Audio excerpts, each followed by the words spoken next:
오늘 말씀은 요한복음 말씀입니다. 요한복음 1장 43절부터 51절까지 말씀입니다. 요한복음 1장 43절부터 51절까지 말씀. 네. 저 여러분들께서 한 절씩 교독으로 읽도록 하겠습니다. 요한복음 1장 43절부터 51절까지 말씀. 다음날 예수께서 갈릴리로 떠나려고 하셨다. 그때 빌립을 만나서 말씀하셨다. 나를 따라오너라.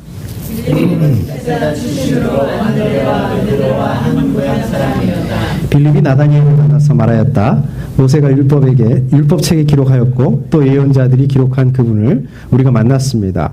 그분은 나사렛 출신으로 요셉의 아들 예수입니다.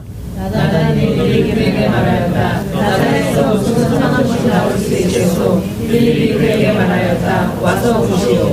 예수께서 나다니엘이 자기에게로 오는 것을 보시고 그를 두고 말씀하셨다. 보아라, 저 사람이야말로 참으로 이스라엘 사람이다. 그에게는 거짓이 없다. 나다니엘이 예수께 물었다. 어떻게 나를 아십니까? 예수께서 대답하셨다. 빌립이 너를 부르기 전에 내가 무화과 나무 아래에 있는 것을 내가 보았다. 나다니엘이 말하였다. 선생님은 하나님의 아들이시오 이스라엘의 왕이십니다. 예수께서 그에게 말씀하셨다. 내가 무화과 나무 아래에 있을 때 내가 너를 보았다고 해서 믿느냐? 이것보다 더 큰 일을 내가 볼 것이다. 51절을 같이 읽도록 하겠습니다.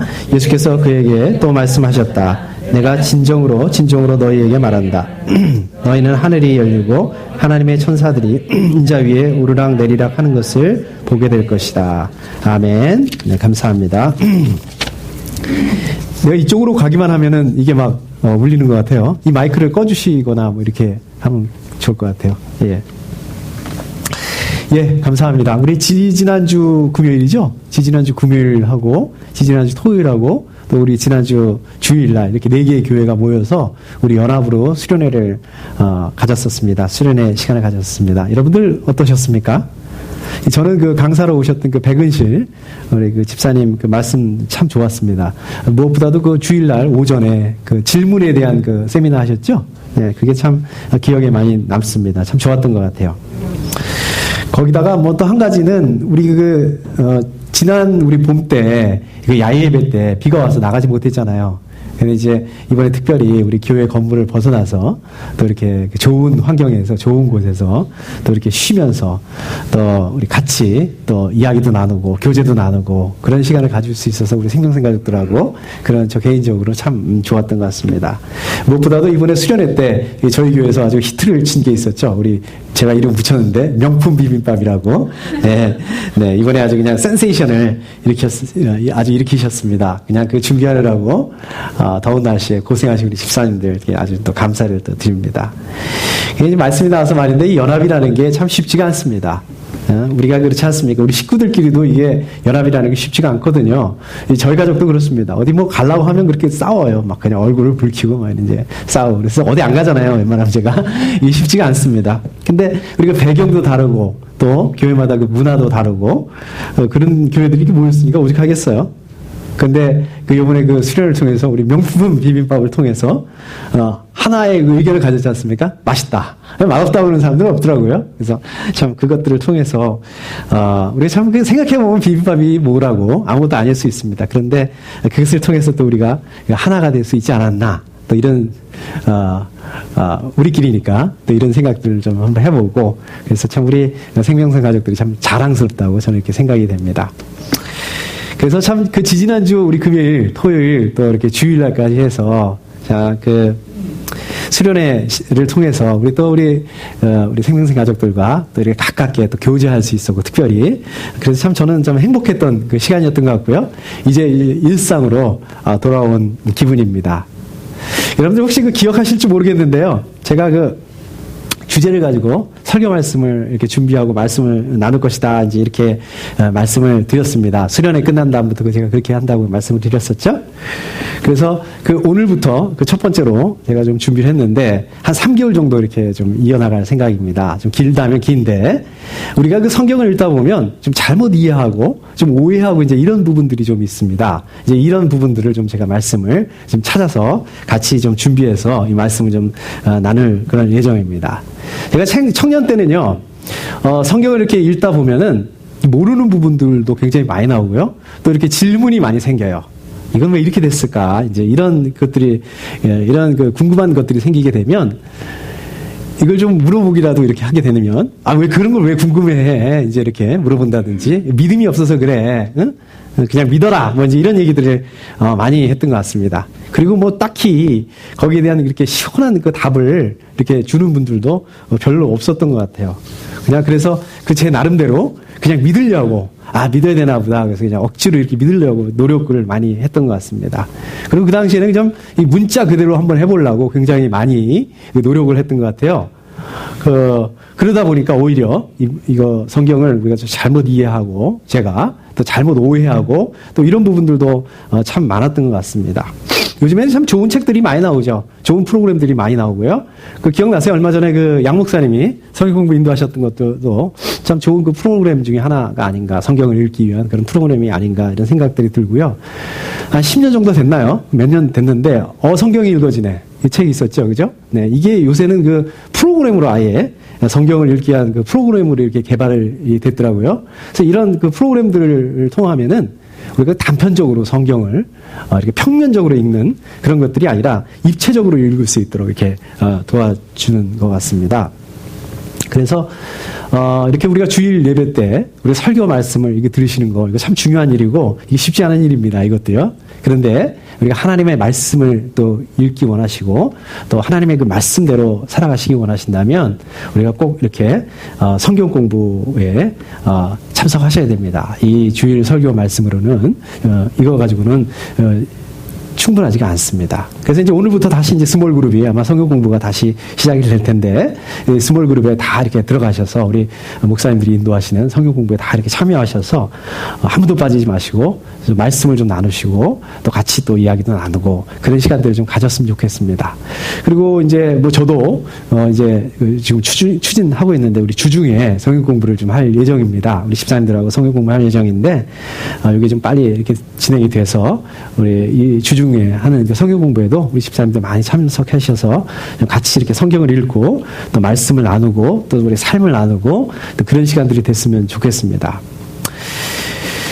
우리가 지난주 그 수련회 때도 나왔던 얘기지만 성경을 읽으실 때 많은 그 질문을 이렇게 한번 던져보시고 만들어보시고 이런 것들이 참 중요할 것 같아요. 우리가 성경이 어떻습니까? 참 다양한 시대를 거쳐서 다양한 또 사람들을 거쳐서 쓰여지지 않았습니까? 그래서 그 당시에 성경이 쓰여졌던 그 당시에 우리가 배경을 아는 것들, 문화적인 배경이라든지 또 지리적인 배경이라든지 이런 것들을 아는 것들이 굉장히 중요합니다. 또 말씀을 어느 부분만 따서 이렇게 보는 것이 아니라 앞뒤 이렇게 전후 문맥을 우리가 이어서 컨텍스트 상에서 또 보시는 것들이 참 이렇게 입체적으로 보시는 것들이 굉장히 중요합니다. 3D라고 그러죠? 요새 뭐 3D 영화도 나와 있고 그렇게 되는데 좀 이렇게 한번 읽어보시면 성경이 참 이렇게 재미있구나. 성경을 억지로 그냥 그리스도인이니까 억지로 읽는 것이 아니라 이 영화보다 더 재밌다. 이 드라마보다 더 재밌다. 이제 이런 그 느낌을 가지실 수가 있을 것입니다. 그래서 성경을 참 입체적으로 읽으시는 것이 참 중요하다고 생각이 됩니다. 제가 서론이 너무 길었는데 오늘 그 본문 말씀으로 보게 되면 43절 말씀을 보시면 이렇게 되어 있죠. 다음날 예수께서 갈릴리로 떠나려고 하셨다. 그때에 빌립을 만나서 말씀하셨다. 나를 따라오너라. 이렇게 말씀하셨습니다. 이 말씀에서 보면은 맨 먼저 시작되는 게 이제 다음날 이렇게 이 말씀으로 시작이 됩니다. 다음날이라는 거는 어떤 그 특정한 날의 그 다음날이다. 이제 이런 말 아니겠습니까? 그러면 그 전날, 그 특정한 날에 무슨 일이 있었다, 무슨 사건이 있었다, 이제 이런 얘기 아니겠습니까? 그래서 이럴 때는 이제 앞으로 한번 가보시는 게 좋습니다. 저희가 읽지는 않았지만 그 앞에 부분에 보시게 되면 이제 36절부터 보시게 되면 이제 침례 요한이 예수님을 만나서 이렇게 얘기를 하죠. 보아라, 하나님의 어린 양이다. 이렇게 얘기를 합니다. 그러니까 그때 그 두 제자가 있었어요. 그 두 제자가 있었는데 이 사람은 당시는 예수님의 제자가 아니라 침례 요한의 제자였죠. 한 사람의 이름은 안드레라고 얘기하고 있고 또 한 사람의 이름은 얘기하고 있지 않습니다. 두 명의 제자가 있는데 근데 많은 신학자들은 아마 이 사람이 요한일 거다. 예수님의 제자죠. 요한일 거다 이렇게 얘기를 하고 있습니다. 아무튼 이 두 제자가 있다가 예수님을 따라가게 됩니다.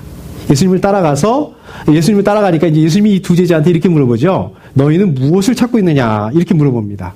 그러니까 이 두 제자가 뭐라고 얘기를 하냐면, 랍비님, 어디에 묵고 계십니까? 이렇게 질문을 하고 있어요. 여러분, 이런 부분들이 잘 이해가 되세요? 저는 이게 조금 이상하더라고요. 아니, 예수님이 너희는 무엇을 찾고 있느냐? 이렇게 물으셨잖아요. 그러면은 이 두 제자가 그렇게 대답을 해야 될까요? 아닙니까? 저희들이 이러이러한 것들을 찾고 있습니다. 아니면 저희들이 저러저러한 것들을 좀 구하고 있습니다. 이렇게 질문에 이렇게 답변을 해야 되는 거 아니겠습니까? 그런데 그 답을 하지 않고 오히려 질문을 하고 있어요. 어디서 묵고 계시느냐? 이게 동문서답 아니겠습니까? 이런 것들이? 근데 예수님께서는 이 엉뚱한 질문에 대해서 또 이렇게 대답을 하십니다. 와서 보아라. 이렇게 대답을 해주십니다. 그러니까 예수님의 이 말씀은 어디서 묵고 계시느냐? 이 질문에 대한 그냥 직접 와서 봐라. 이런 그 대답이라는 것을 알 수가 있습니다. 말 그대로 받아들이셔서 나 여기 묵고 있으니까 보여주겠다. 이제 이렇게 해서 데려가 주신 거죠. 그래서 보시게 되면 그날 밤새도록 그날 밤 동안에 이제 제자들과 이제 예수님과 아까 그 두 제자와 예수님과 거기서 이제 시간을 보내게 됩니다. 이제 그 밤에 예수님과 그 두 제자가 그 제자들이 무엇을 찾고 있는지, 무엇을 구하고 있는지 아마도 그곳 가운데서 얘기를 나눴을 것입니다. 그러니까 이 두 제자들, 다시 말씀드리자면 아까 두 제자들이 물어봤던 질문, 랍비님 어디에 묵고 계십니까? 이 말은 예수님이 묵고 계신 곳에 가서 좀 그 얘기를 나누고 싶다. 이렇게 우리가 이해할 수 있고 이렇게 받아들일 수 있는 거죠. 이런 의미였던 거죠. 그러니까 그러면 이 사람들이 왜 그런 그 마음을 가지게 됐을까요? 그것은 바로 침례 요한이 보아라 하나님의 어린 양이다 이렇게 얘기를 한 그것 때문에 그런 거죠. 그러니까 이 두 사람이 그 부분에 대해서 관심을 가지고 있었다라는 거죠. 그래서 이 주제를 가지고 예수님과 이 두 제자가 밤새도록 그것을 가지고 토론을 하고 또 얘기를 했다라는 것입니다. 그래서 그 두 제자 중에 한 사람이었던 안드레가 베드로한테 찾아가죠. 베드로한테 찾아가서 우리가 메시아를 만났어 이렇게 얘기를 합니다. 그리고 이제 계속해서 보면은 그 안드레 형 베드로가 안드레를 따라서 예수님께로 또 가게 됩니다. 우리는 그 안드레나 베드로나 또 이제 요한이나 이제 이렇게 이런 사람들을 무식한 어부다 이렇게 생각을 하지 않습니까? 무식하다고 이렇게 생각해 버리고 많은 경우들이 있습니다. 이렇게 생각해 버리는 경우들이 있습니다. 그런데 잘 생각해 보시면 아까 말씀드린 것처럼 안드레는 당시에 다른 사람의 이름은 다른 제자의 이름을 얘기하지 않았으니까 안드레는 침례 요한의 제자였다고요. 그 당시에. 근데 침례 요한이 어떤 사람이었습니까? 굉장히 유명한 사람이었어요. 그 당대의 그 지성이었고요. 선지자, 왕도 어떻게 함부로 할 수 없는 그런 사람의 제자였다는 사람입니다. 그렇다면 이 안드레가 그렇게 우리가 생각하는 것처럼 무식한 어부다 이렇게 치부할 거는 아닌 거죠. 근데 우리가 사도행전에 보면 그런 말이 있다고요. 이제 갈릴리 출신의 어부라고 이제 이렇게 얘기하는 그런 부분들이 있는데 이것은 아마도 이렇게 말하는 사람이 예루살렘 출신의 그 정통 유대인 아니겠습니까?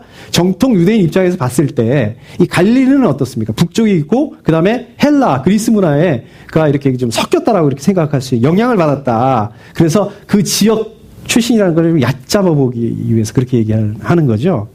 그런 의미를 포함하고 있는 거죠. 그래서 우리가 생각하는 것처럼 그 안드레나 베드로나 그렇게 뭐라 그럴까요? 그렇게 아무 생각이 없고 무식한 사람이 아니었다. 하층민이 아니었다라고 이렇게 생각할 수가 있습니다.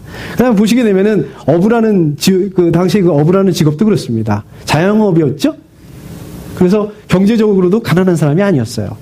다른 사람들은 오히려 이렇게 고용하고 있었던 그런 부분들입니다. 중산층이라고 말씀드릴 수 있습니다. 그렇다면 왜 안드레는 베드로한테 그 얘기를 했을까요? 다른 사람한테 얘기하지 않았고 안드레는 왜 자기 형 베드로한테 얘기했을까요? 형이니까 그럴 수 있겠죠. 물론 가까운 사이니까 그럴 수 있겠죠. 그런데 우리가 또 하나 생각을 해보면 베드로도 그 부분에 대해서 굉장히 관심을 가지고 있었다.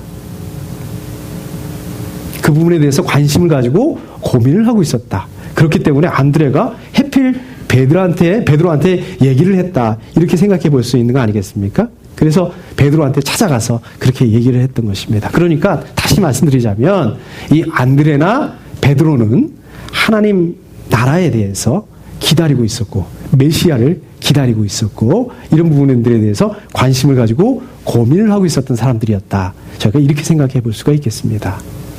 43절 이제 다시 돌아가 보시게 되면 이제 예수님께서 갈릴리로 가시려고 했어요.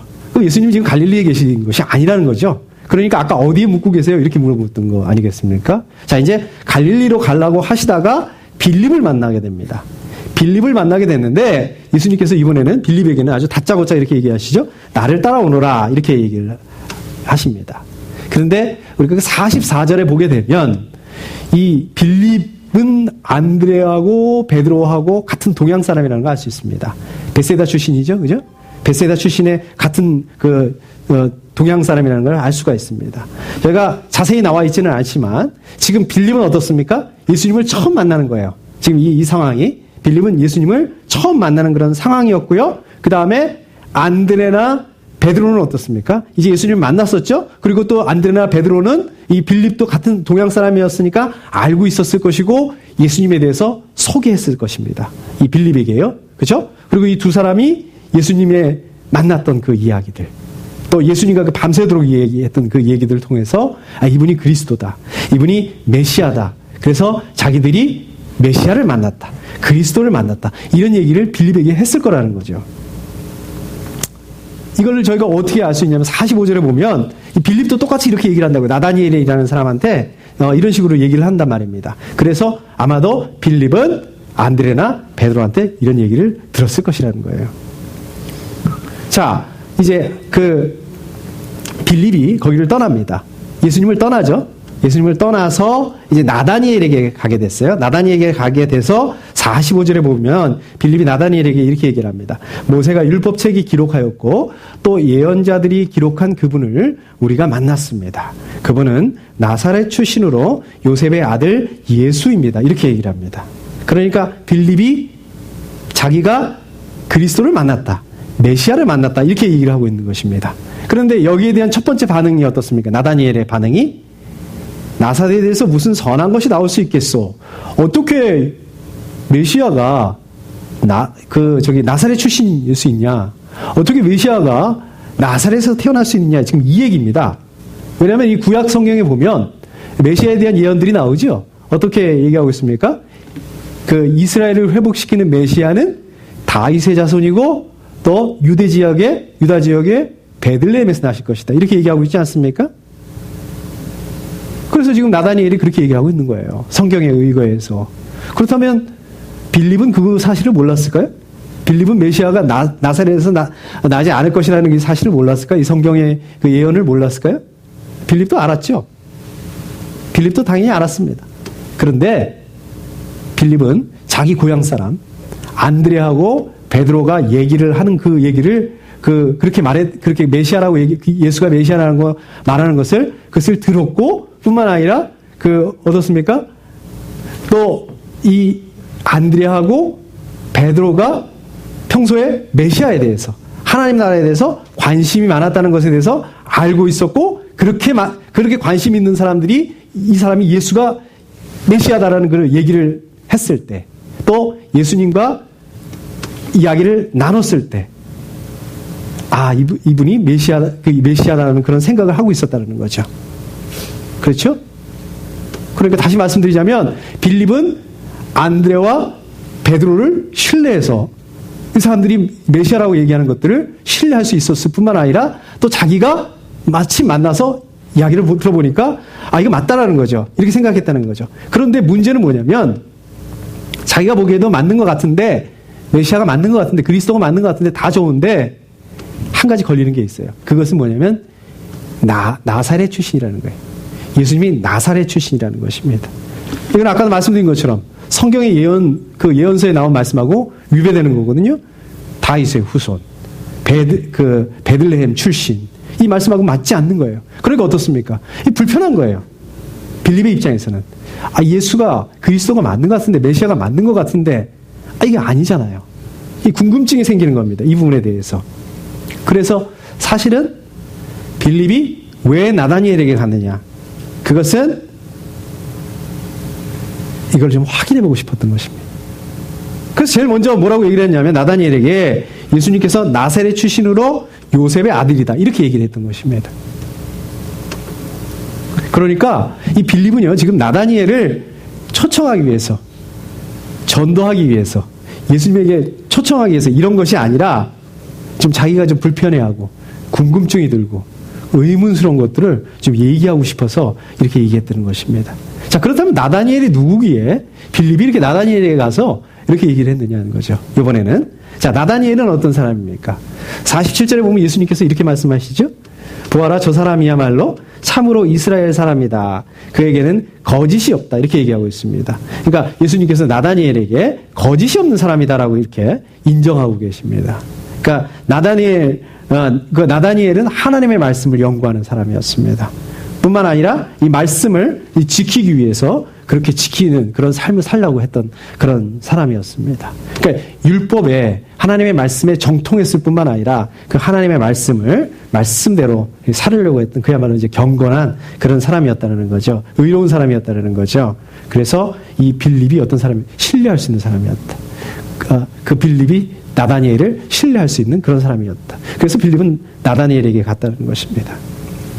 그런데 대답이 뭐냐면, 첫 번째 대답이 뭐냐면, 메시아가 나사렛에서 나올 수 없다는 얘기죠. 그러니까 빌립이 어떻게든 답답하죠? 그러니까 와보시오 이렇게 얘기를. 그럼 같이 가보자는 거예요. 같이 가서 한번 같이 이거 보자는 얘기입니다. 한번 대면해 보자, 한번 확인해 보자. 이제 이런 의미로 와보시오 이렇게 그 얘기를 했다라는 것입니다.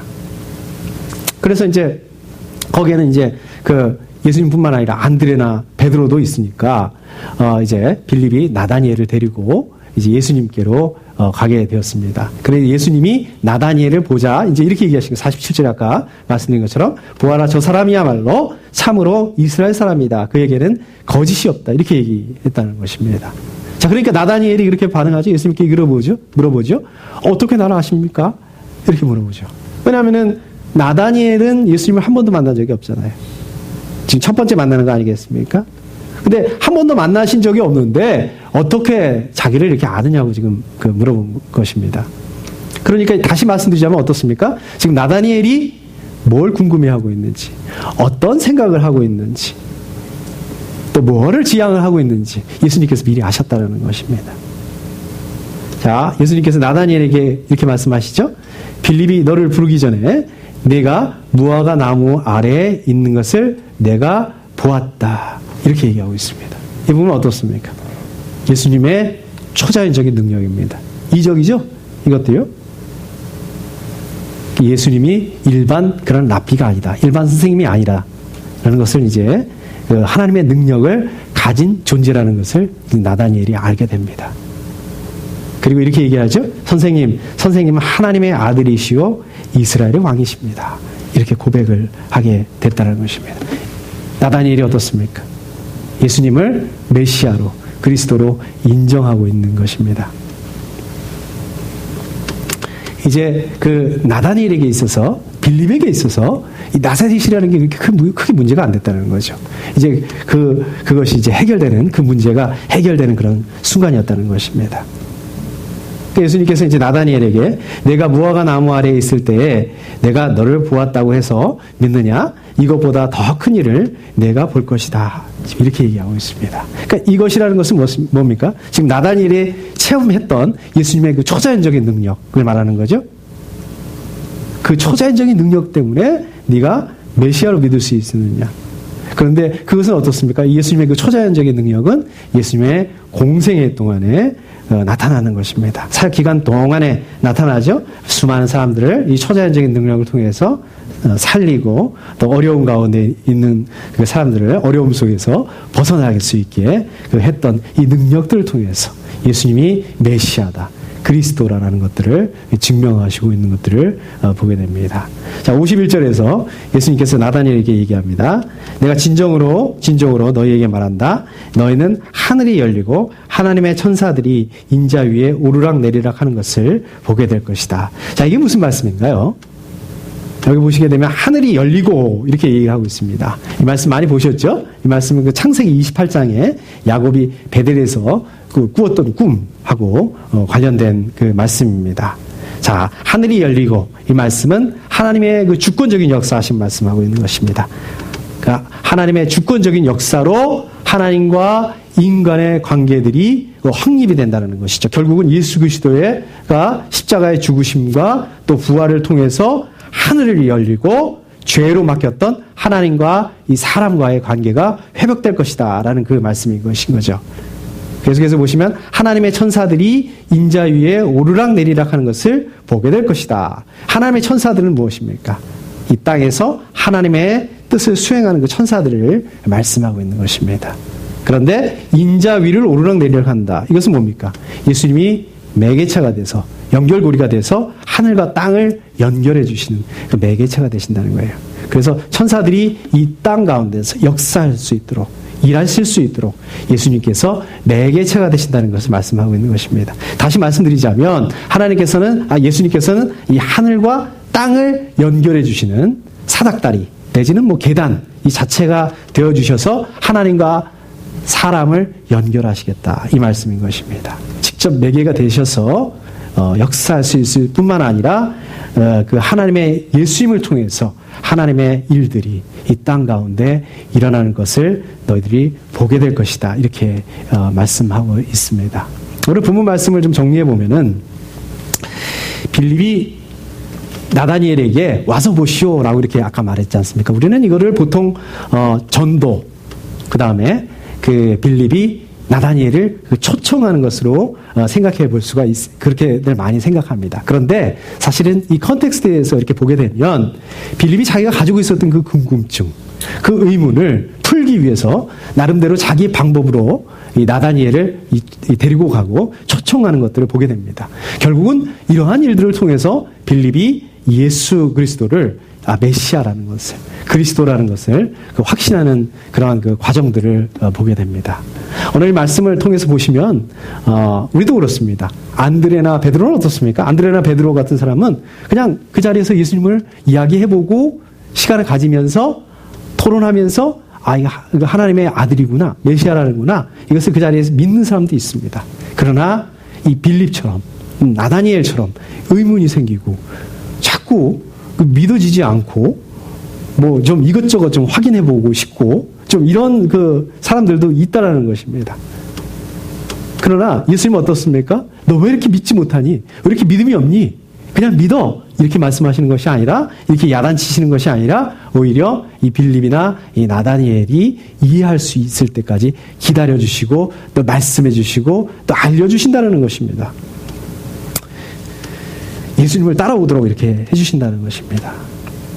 결국은 우리가 이 말씀들을 오늘 이 말씀을 통해서 보게 되면 우리가 성경을 읽다 보면 많은 의문들이나 질문들, 이 궁금한 것들이 생기지 않습니까? 왜 이것을 놓고 그냥 믿어, 믿으면 돼 이렇게 얘기할 것이 아니라는 거죠.